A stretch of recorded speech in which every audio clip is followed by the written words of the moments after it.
Greetings, members one and all of the Salivation Nation.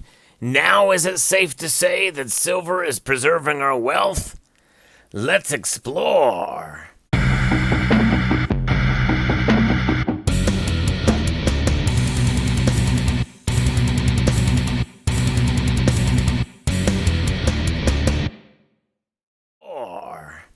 Yes, that is a very legitimate question to ask for many of us who have been stacking silver for a while, especially for those of us who may have bought the metal when it had reached its all-time highs and on the way down.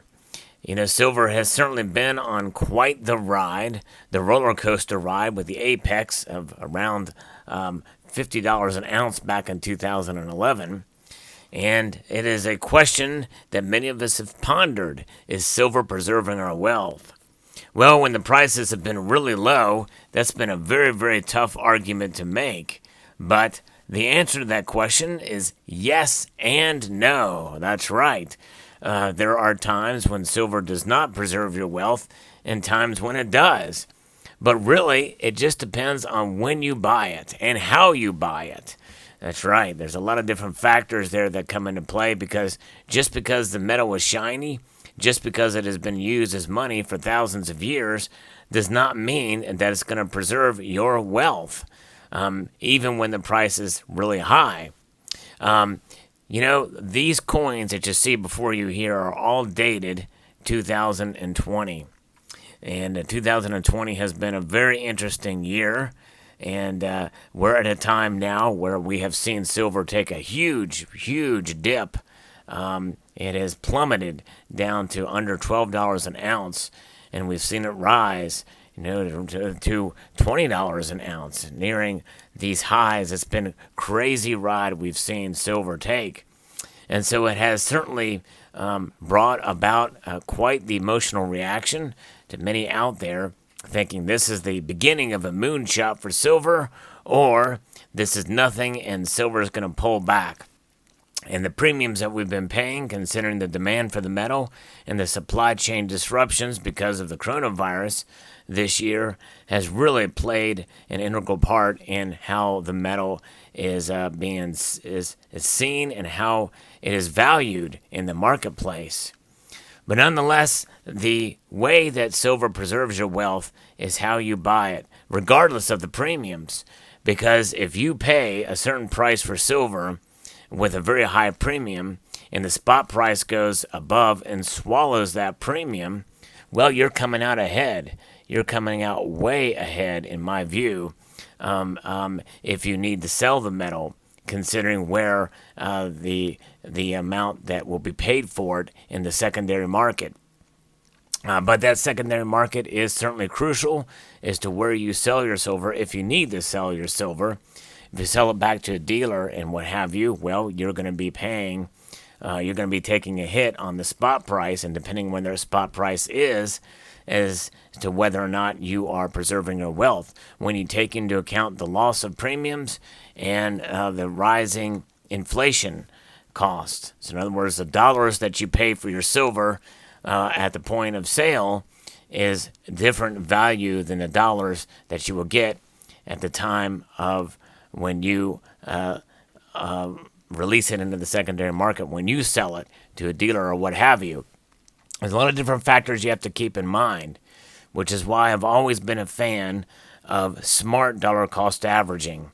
And that is, you know, buying more silver when the price is lower and lower premiums as well, and less when the price is higher and or higher premiums, especially if the premiums are based off of a percentage of where silver is priced.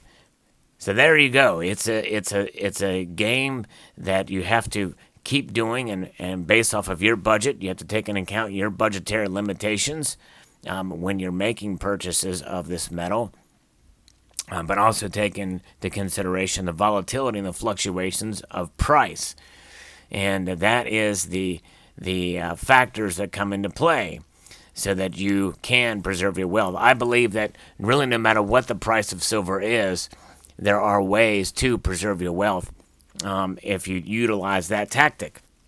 But even as such, It is a gamble, and there's no foolproof method, but essentially the metal does serve just enough of a role as money and as a hedge against economic instability that it can still serve that role. Even as such, the metal is being seen today as more of an industrial metal. Yes, you've heard me talk in the past here recently how the price of how silver, over 60% of its use is in the industrial sector, but over 85% of the demand is in the industrialized sector. That is pretty huge news, and that I believe is paramount to how this metal is viewed as a commodity. And so you have to understand that with as a commodity, that brings a new level of volatility that we may not have even seen in silver before, even though we understand that it does make more drastic moves than gold does in times of wide movements upwards and downwards. Yes. And so that is why also I believe in paying attention to and utilizing the silver to gold ratio and to diversify into gold because of gold's better track record, in my opinion, as a preserver of wealth.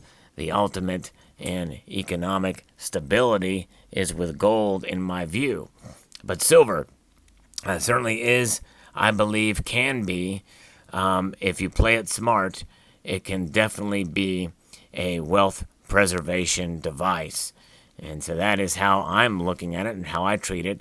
But I also accumulate silver for other reasons than as a stacking, to stack it for wealth preservation. I get it just as much for its beauty and its as a collector. In fact, even these pieces here, which are bullion coins essentially, I still buy them because of their beauty. That means just as much to me as it would in the case of wealth preservation.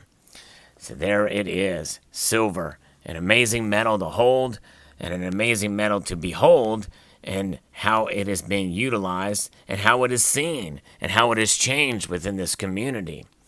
And so my feeling is that silver can be and should be viewed as a wealth preservation device with some caveats. And it's those caveats that I discussed here in this video because, you never know what the future is going to hold. Silver could definitely increase greatly. And even by the time you see this video, it could be well above or well below where it was before, and you have to be prepared for those kind of movements, and you have to be able to buy smart in those types of situations. But if you are buying the metal for the as little of a premium as possible, and buying based off of what you understand is the most liquid form, such as eagles or kangaroos or what have you, depending on what nations you live in, and also as to how you can liquidate if you need to in the future. For instance, you might find a local coin shop that has a great demand for Krugerrands in your area, even if it's in the United States. So you might want to stack more of those if you know that LCS is going to be around for quite a while. Silver eagles are pretty much liquid everywhere. There may be some places that don't want these Krugerrands because they have a tendency, or these kangaroos because they have a tendency to milk spot.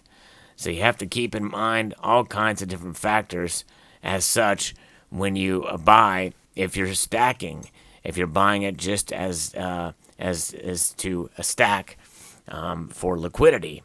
Liquidity is certainly important to take into account for wealth preservation all the way around for sure. But I do believe, and it's always been my feeling, that silver really never increases in value, but the price does change. It's how that value is perceived by the public that really makes a difference as when it comes to when it's all said and done. An extreme example may be where I bought an ounce of silver for, $5 at one point in time in the past. And fast forward to now, when I go to sell that silver, and if silver spot price is $20, and they give me $19 for it, well, I've come out way ahead. but probably have broken about even in terms of the inflation-adjusted dollars that are being transacted there. So that's the thing to keep in mind with silver as to how it can preserve its value.